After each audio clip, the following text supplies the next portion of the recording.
Welcome back, everybody. It's time of the video, and this is a continuation of my restoration of my 1976 Honda Elsinore 250, MR250. And we've got the engine stand now securely attached to my rolling cart from Harbor Freight that I've had for a while. I did a few things to make sure that it stays secure on here. First, there's a piece of plywood underneath this, which is smaller, slightly smaller than this, so it gives it a lip to catch on. And I end up using this these boards, and I didn't cut them very evenly, but it doesn't really matter. I was just doing it really quickly with my scroll saw because it makes the least amount of dust. I could use my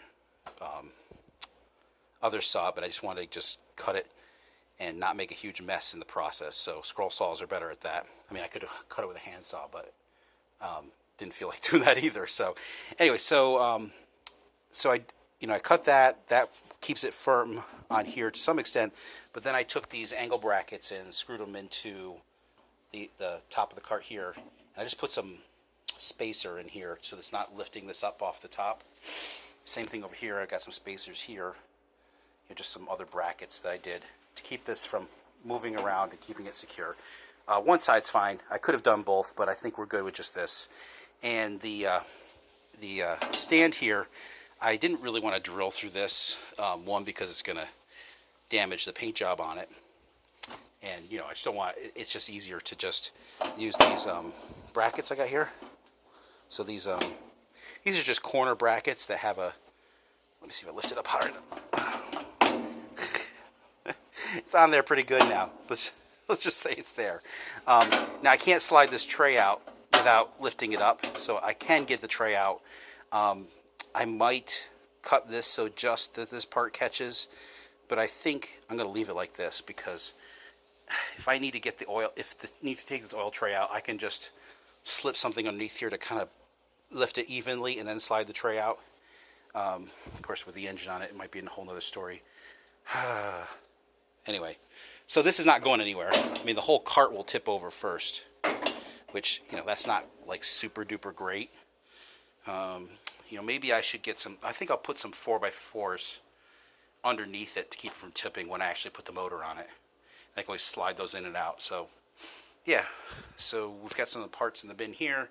I still haven't gone through this old toolbox yet. I need to wash all those up. And I did find a head gasket on eBay.